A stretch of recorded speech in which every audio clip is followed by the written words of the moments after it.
20 खेतों में ससुराल। अतुल को देखने के लिए आज एक और लड़की वाले आते हैं। अच्छा, तो आपके यहाँ क्या काम होता है और आपका बेटा क्या काम करता है? हमें ना बायोडेटा देखकर ज्यादा कुछ समझ में नहीं आया। जी, हमारे यहाँ कैसे भी कोई भी कमी नहीं है। सब्जी, दूध, फल सब कुछ से हमारा घर हमेशा भरा रहता है। आपकी बेटी को हम कभी खाली पेट नहीं रखेंगे, ये हमारा वादा है आपसे। वो तो हमने समझ लिया, लेकिन वैसे मेनली आपके यहाँ होता क्या है? मतलब आपका लड़का जॉब करता है या बिजनेस करता है? जिन्होंने हमें ये रिश्ता बताया ना, वो भी ज्यादा कुछ खुलकर बता नहीं पाए। जी, हमारे पास 20 खेतों की बंटाई का काम है। हम वही संभालते हैं और उसी से हमारी कमाई भी होती है, हमारा घर भी चलता है। तो मतलब आपका बेटा भी वही सब करता है? हाँ जी, बिल्कुल। हमारा अतुल बहुत अच्छे से सारे खेतों का काम संभालता है। हर साल खूब बढ़िया फसल होती है तो हमें हमारा हिस्सा मिल जाता है और हम भी टेंशन फ्री होकर रहता है। मतलब आपके पास खुद का कुछ भी नहीं है, हैं? आप लोग इतना घुमा फिरा के क्यों बोल रहे हैं? सीधी और साफ बात कीजिए ना। हाँ, हमारे पास खुद का नहीं है, लेकिन ये भी तो हमारा एक तरफ से जॉब ही हुआ ना। जैसे आप किसी कंपनी में जॉब करते हैं तो उसके बदले आपको सैलरी मिलती है।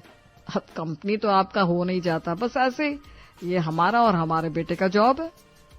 माफ कीजिए भाई साहब, हम अपनी बेटी को ऐसे खेत खलियान पर काम करने के लिए नहीं छोड़ सकते। चलते हम। और नहीं तो क्या, अभी हमारी लड़की हम पर इतनी भारी नहीं है कि हम ऐसे जानबूझकर कुएं में पटकते। ना जी ना, चलो जी यहाँ से। ये लड़की वाले भी ना जाने क्या कहते हैं, क्या बताते हैं, कुछ पता नहीं। इतना कहकर वो लोग चले जाते हैं। देखो ना जी, आज इन्होंने भी मना कर दिया। जो पिछले हफ्ते आए थे सहारनपुर वाले। अच्छा, सहारनपुर वाले, वो क्या नाम था लड़की का? रेनू ना, यही नाम था ना? हाँ वही। आप कह रहे हैं कि उन्हें घर समझ में नहीं आ रहा। बस आजकल के लड़के वालों को पता नहीं क्या चाहिए। देखो तो कितना बड़ा घर है हमारा, सब बढ़िया है, लेकिन समझ में नहीं आता आखिर उनको चाहिए क्या। चलो अब तुम परेशान ना हो। मेरा खाना बना दिया क्या? मुझे खेत पर जाना है। अगर नहीं बनाए तो जरा जल्दी बना दो। बड़े आए खेत पर जाने वाले। अरे लड़का अध बूढ़ा हुआ जा रहा है, लेकिन अब क्या करें ये तो बताओ। अरे हो जाएगी नीना जी, जब शादी होनी होगी तब हो जाएगी। आपके हमारे करने से कुछ नहीं होने वाला। जब समय आएगा तभी शादी होगी। हाँ ठीक है, 2 मिनट रुक जाइए, अपना टिफिन लेते जाइए। मुकेश जी नीना जी से टिफिन लेकर अपने खेतों की तरफ निकल जाते हैं। कहते हैं ना, जोड़ियां ऊपर से बनकर आती हैं। इधर जहां एक तरफ अतुल के लिए उसके माँ बाप लड़की के लिए परेशान हो रहे हैं, ठीक उसी तरह निधि के भी घर वाले उसके लिए दिन रात अच्छा घर ढूंढने में लगे थे। अरे मधु जी, पता नहीं कब हमारी निधि बिटिया के लिए अच्छा और हमारे मन जैसा घर मिलेगा। क्यों जी, क्या हुआ? कल जिस लड़की का रिश्ता आप लेकर आए थे, उस रिश्ते में तो सब अच्छा था। आज उनसे आप बात करने जाने वाले थे ना, फिर अचानक क्या हुआ? अब क्या बताऊं मधु जी, बड़ा झोल है। लड़के वाले कहते कुछ है और होता कुछ है। अरे उन्होंने बताया था कि उनका इतना बड़ा घर है, लड़के का 35 लाख का पैकेज है, लेकिन है क्या? कुछ भी नहीं।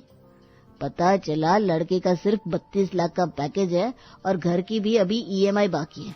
और तो और गाड़ियां भी उनके पास 3-4 बताई थी, लेकिन 2 ही गाड़ियां हैं, बाकी उनकी टैक्सी है जो किराए पर चलती है। तभी निधि वहां आती है। क्या हुआ, किस बारे में बात हो रही है? अरे बेटा, जो कल तेरे लिए घर देखा था ना, उसी के बारे में बात हो रही थी। हाँ पापा, पहले ही अच्छे से छानबीन कर लेना, नहीं तो बाद में कुछ का कुछ निकले। हाँ बेटा, तेरे पापा सारी खोज खबर लेकर ही रिश्ता पक्का करेंगे। हमारी इकलौती बिटिया है तो ऐसे ही किसी को दे देंगे क्या हम? मम्मी पापा, अब दोनों कितने अच्छे हो सच में। उनकी ये बातें रसोई में नाश्ता बना रही मिनी भी सुन रही थी। भैया ठीक है, अपनी बेटी के लिए इतनी खोज खबर ली जा रही है और दूसरी की बेटी को क्या ही झूठ बोल बोल कर लाते हो। तभी मधु जी आवाज लगाती है। अरे मिन्नी, ओ मिन्नी, नाश्ता बना कि नहीं? जी लाती हूँ मम्मी जी। इतना कहकर मिन्नी सबके लिए नाश्ता लगाती है। रोहन क्या कर रहा है? उनका तो आपको हर रोज का पता ही है मम्मी जी, फिर क्या वही बात पूछना, सो रहे हैं। पता नहीं, जाने कब सुधरेगा ये लड़का, जाने कब इसकी बुद्धि सुधरेगी। थक गए हम तो समझा समझा कर। कोई नहीं, उसे जगा दे एक बार और जाकर। रोहन, ए रोहन, उठ जा बेटा। न जाने कौन से पाप किए होंगे मैंने जो ऐसी औलाद मेरे पल्ले पड़ी है। अरे रोहन उठ जा, कब तक यूं ही पड़ा पड़ा सोता रहेगा तू? और तेरे पिताजी की कमाई हुई ये दौलत कब तक चलेगी? और खा ले बेटा 5-7 साल, फिर खुद ही देखना क्या करेगा। अरे जब तक मेहनत नहीं करोगे तो काम कैसे चलेगा? अरे क्यों अपना खून जला रही हो? आ जाएगी उसे समझ, कोई नहीं, अभी उसके खेलने खाने के दिन है। इधर अतुल और उसका परिवार खेतों पर खूब मेहनत करता था। अरे मम्मी देखो ना, इस बार हमने जो बैंगन के नए बीज लगाए थे ना, देखो तो क्या ही शानदार फसल हुई है।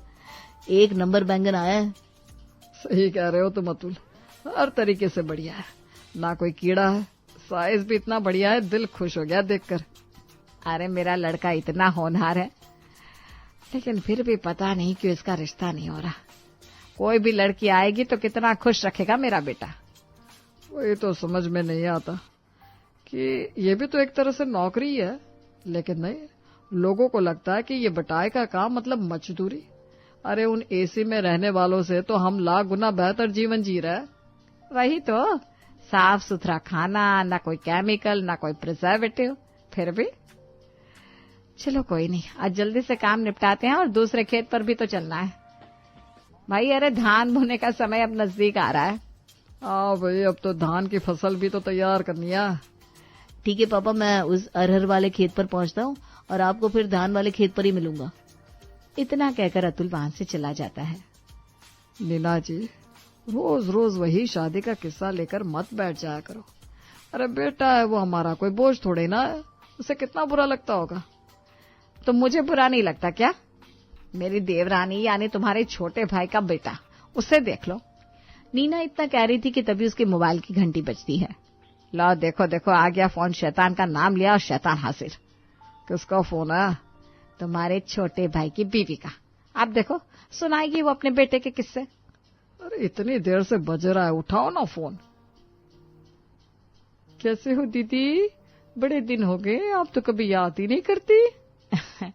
अरे अब क्या बताए है माँ, ये खेत के काम से फुर्सत ही नहीं मिलती। पूरा दिन ना बड़ा ही थक जाते हैं हम। तुम बताओ कैसे याद किया? इसीलिए याद किया है कि आलोक का रिश्ता पक्का हो गया है। अब जल्दी ही मंगनी करेंगे, तो आप तैयार रहिएगा, समझी ना? नहीं तो आखिरी टाइम पर हर बार की तरह कोई बहाना मार देंगी। अच्छा ठीक है हेमा, जरूर आएंगे, ये तो बड़ी ही खुशी की बात है। तो आप कब सुना रही हैं खुशखबरी? ये सुनकर नीना का चेहरा उतर जाता है। अब हमारे हाथ में होता है हेमा, तो हम तो अभी तुम्हें अपने नाती पोतों की खुशखबरी सुना रहे होते, लेकिन अब हाँ, अब आप कहाँ खेतों में काम करने वाले। अब कौन लड़की आज के जमाने की होगी जो ऐसा घर पसंद करेगी? अब आजकल तो लड़कियों की पसंद से ही घर चलता है। अब हमारा आलोक को ही देख लो, कितनी बढ़िया बहू अपने आप ही ले आया। हल्दी लगी ना फिटकरी और रंग भी चोखा हो गया। हाँ, अब हमारे लड़के को इधर उधर मुंह मारने की आदत नहीं है ना हेमा, इसलिए हमारा अतुल तो जब भी करेगा अपने माँ बाप की पसंद से ही शादी करेगा। हाँ, पता है दीदी, कितना करेगा। क्या तो ऐसे रही हो जैसे न जाने कितने रिश्ते आ रहे हैं और आप पसंद नहीं कर पा रही हो, और आप ऐसे मेरे बेटे के लिए कह सकती है कि वो मुंह मारता फिरता है। ये मैंने कहाँ कहा, ये तो तुमने खुद ही कह दिया प्यारी हेमा। देवरानी जिठानी के बीच चल रही प्यार भरी बातों को मुकेश जी खड़े खड़े बड़े ही प्यार से सुन रहे थे। अच्छा सुनो दीदी, वो ना आलोक कल किसी काम से गांव आएगा, तो तुम ना वो हरी हरी बढ़िया सी सब्जियां छांट कर रख देना, और हाँ वो बढ़िया सी मूंग और उड़द की दाल भी हुई होगी ना, वो भी भेज देना। दीदी सुन रही हो ना? हाँ आगे बोलो। वैसे तो मैं कितनी बार कह चुकी हूँ कि ग्वालियर कोई गांव नहीं है, लेकिन तुम लोग दिल्ली रहने क्या चले गए, अब हर जगह को गांव ही कहने लगे हो। अरे ठीक है ना दीदी, वैसे हमने ना यहाँ से खूब बार दाल मंगा के देख ली, लेकिन अपने खेतों जैसी दाल का मजा नहीं आता। ठीक है रखते हैं फोन, अब ज्यादा मक्खन ना लगाओ। अरे दीदी नाराज हो गई क्या? हो सकता है कुछ जल्दी जल्दी में ज्यादा बोल दिया हो, उसके लिए माफी चाहते हैं, लेकिन मेरा सारा सामान ध्यान से जरूर भेज देना। हाँ, इतना कहकर हेमा फोन रख देती है। हो गई तुम देवरानी जेठानी की मीठी मीठी बातें। हाँ, मीठी तो इतनी कि नीम भी शर्मा जाए अतुल के पापा। चलो चलो, कितनी देर हो गई। ये मुआ फोन भी ना 1 घंटा खा गया पूरा। वहां मेरा बेटा अकेले धान बोने में लगा होगा। अब जैसे ही मुकेश जी और नीना जी अपने खेतों की तरफ आगे बढ़ते हैं, उन्हें दूर से ही अतुल आता हुआ दिखाई देता है। क्या हुआ बेटा, धान बोने नहीं जाना क्या? अरे बुआ या पापा, और बाकी का काम जो भी बचा है वो कल हो जाएगा। हाय रे मेरे सपूत, चल घर चलते हैं। पूजा बिटिया ने खाना बना लिया होगा। हाँ माँ, बड़े जोरों की भूख लगी है। अब तीनों कुछ आगे बढ़े थे कि तभी नीना जी को घर की साफ सफाई और बर्तन साफ करने वाली विमला दिखाई देती है। अच्छा सुनो, तुम दोनों घर पहुंचो, मैं अभी आती हूँ इस विमला से बात करके। कितनी बार बोला इसको काम पर आने को, लेकिन मुआ सुनती नहीं है। ठीक है, हम दोनों तो जाते हैं।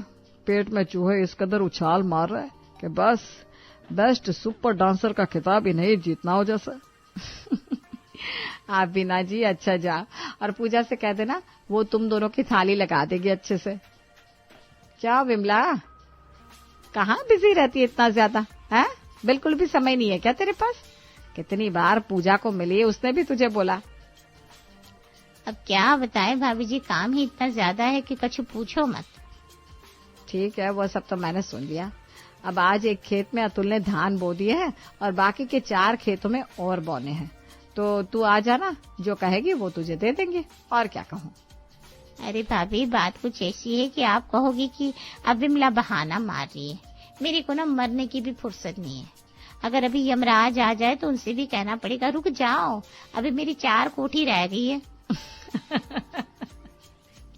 अभी भी देखो 6 कोठी है कुल मेरे पास, उसमें से बस 2 हुई है और बाकी की रह रही है। अब मेरी कोठी है तो मुझे ही देखना है, कोई और कैसे देखेगा, समझ रही हो ना आप?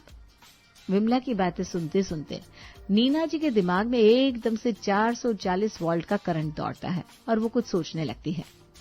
क्या हुआ भाभी जी, क्या सोचने लगी आप? भाभी जी, ओए भाभी जी। विमला नीना को हिलाती है। नीना जैसे एक सपने से बाहर आती है। हाँ विमला, क्या हुआ? अरे हुआ मुझे है कि आपको, हाँ क्या हुआ, कितनी देर से यहाँ खड़े खड़े आवाज दे रही हूँ लेकिन आप कुछ बोल ही नहीं रही। अरे नहीं, बस ऐसे ही कुछ सोचने लगी थी। अच्छा विमला, तू जा, तेरी 4 कोठी रह रही है ना, अपनी कोठियां देख जाकर। इनको क्या हो गया अचानक?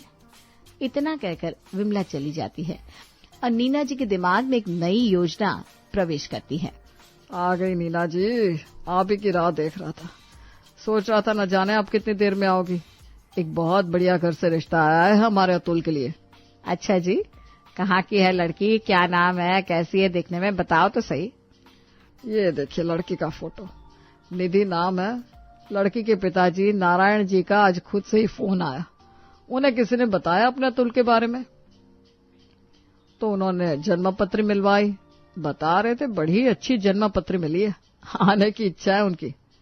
हाँ तो नेक काम में देरी कैसे, जल्दी से बुलाओ उनको। आज ही शाम को कॉल करो और पूछो कि कब आना चाहते हैं। तुम तो ऐसे खुश हो रही हो जैसे इस बार बात बनी जाएगी। मुझे तो वही सब दिमाग में घूम रहा है जैसे अभी तक होता है। नहीं जी नहीं, अब की बार मैं ऐसा नहीं होने दूंगी। अभी तक जो हुआ सो हुआ, लेकिन अब की बार मेरे दिमाग में कुछ स्कीम है। ऐसी क्या स्कीम है, मुझे भी बताओ। अरे मैंने भी अब सोच लिया है कि अब हम भी किसी से ये नहीं कहेंगे कि हम 20 खेतों पर बटाई करते हैं। हम ये कहेंगे कि ये 20 खेत हमारे ही हैं। अरे लेकिन ये गलत तो नहीं होगा? क्यों गलत होगा भाई, ये भी हमारा जॉब है। आखिर हम भी किसी के लिए काम कर रहे हैं ना। जैसे शहरों में लोग 18,000 का जॉब करते हैं, लेकिन ऐसे गा गा कर बताते हैं कि वो कंपनी जैसे उन्हीं की है, तो हम तो बहुत अच्छी हालत में है। वैसे बात तो गलत नहीं है, ये खेत हमारे ही तो है। ठीक है। अब मुकेश जी और नीना जी पूरी प्लानिंग करते हैं कि कैसे उन्हें क्या करना है जब लड़की वाले उनके घर आएंगे। इधर नारायण जी अपनी बेटी के लिए इतना अच्छा घर मिलने की खुशी से फूले नहीं समा रहे थे। बस अब लगता है कि हमारी खोज पूरी हो गई मधु जी। बहुत ज्यादा थक गया था ढूंढते ढूंढते, अब जाकर मेरे मन जैसा घर मिला है। अच्छा, ऐसा क्या मिल गया आपको, मैं भी तो जानूं। देखो सुनो, उनके 20 तो खेत है, ऊपर से 20-22 ट्रैक्टर भी। अच्छा जी। हाँ, हर खेत के लिए उन्होंने अलग अलग ट्रैक्टर ले रखा है और साथ ही साथ हर साल उनकी इतनी बढ़िया फसल होती है कि पूछो मत। ऊपर से इतना शानदार मकान है उनका कि फोटो में देखते ही मेरे दिल में तो मोर नाचने लगे। ये तो आपने बड़ा ही बढ़िया बताया। इधर बर्तन साफ करती मधु जी की बहू सोच रही थी कि मेरे माँ बाप ने भी इस घर को कुछ ऐसे ही पसंद किया था, लेकिन सब अच्छा होने के बावजूद जब पति ही निकम्मा है तो सब बेकार है। की अनोखी कहानियाँ। सास ससुर से अगर कहो तो बस सीधा सा एक ही जवाब है, जो किस्मत में होता है वही मिलता है। चलो, अपनी बेटी के लिए तो सब बढ़िया से बढ़िया देख रहे हैं, अब देखना ये है कि उसकी किस्मत कितनी अच्छी है। तभी निधि भी इतराते हुए रसोई में आती है। क्या हुआ भाभी, बड़ी देर हो गई, अभी तक आपके बर्तन साफ नहीं हुए? दीदी, इस घर में बर्तन ही इतने कम होते हैं कि क्या ही कहूँ, कोई भी हेल्प के लिए खड़ा नहीं होता। क्या भाभी, आप बिना हर छोटे छोटे काम के लिए रोती रहती हो, कभी तो खुशी से काम किया करो। क्या बात कही है दीदी, चला लो, अब आपकी भी शादी होने वाली है, फिर आप बताना आप कौन कौन सा काम खुशी से करेंगी। भाभी, मेरी किस्मत आपकी तरफ फूटी नहीं है। मेरे लिए मेरे पापा ने 20 खेतों वाला ससुराल देखा है, बहुत सारे नौकर चाकर हैं उनके यहाँ। इतना कहकर निधि वहां से चली जाती है और अगले ही दिन नारायण जी अपनी बेटी और पत्नी सहित मुकेश और नीना जी के यहाँ पहुँचते हैं। आइए आइए भाई साहब, बैठिए, बड़ी देर लगा दिया आपने आने में। हाँ जी, आपने वो रोड वाले खेत से बेल मंगवाए थे और उसकी सहायता से गन्ने का जूस बनाकर रखा था, लगता है अब तो वो गर्म भी हो गया होगा। तो क्या हुआ नीना जी, वो बगल वाले खेत का आम का शेक बनाकर पिलाओ। ठीक है, अभी पूजा से कहकर मंगवाती हूँ, तब तक आप हमारे ही खेत के चावल और उड़द की दाल से बने डोसे और इडली का आनंद लो। अच्छा जी, आपके खेत की दाल और चावल, वाह, मेरा तो दिल खुश हो गया। मैं तो बस सोचा करता था कि कभी मेरे खुद के खेत होंगे, कभी खेत की हरी हरी सब्जियां होंगी। सही बात, लेकिन अब ये हम नहीं, लेकिन हमारी बिटिया को मिला है सब। जी अंकल, अब हम अपने खेतों पर जल्द ही प्योर ऑर्गेनिक फ्रूट्स एंड सब्जियां भी उगाने वाले हैं। तब तक पूजा सबके लिए इडली लेकर आती है।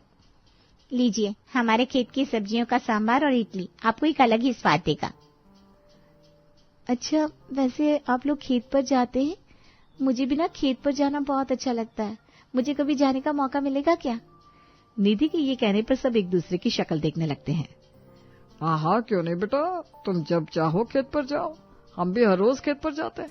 हाँ, नहीं तो क्या, कोई मना थोड़ी ना है तुमको खेत पर जाने के लिए। अब कुछ ही दिन बाद निधि अतुल संग ब्याह कर आ जाती है और अगली सुबह, बहू मैं खेत पर जा रही हूँ, तुम खाना तैयार रखना, अभी थोड़ी देर में अतुल भी खेत पर जाएगा तो उसी के हाथ से मेरे और पापा जी के लिए खाना भेज देना।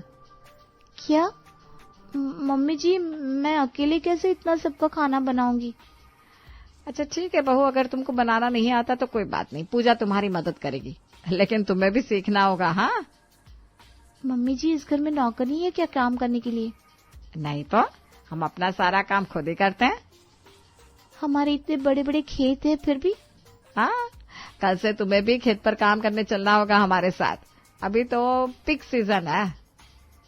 निधि को नीना जी की बातों से कुछ शक तो होता है, लेकिन वो समझ नहीं पाती कि आखिर ये क्या हो रहा है। निधि अगले दिन खेत पर जाती है तो उसे धीरे धीरे सारी कहानी समझ में आने लगती है।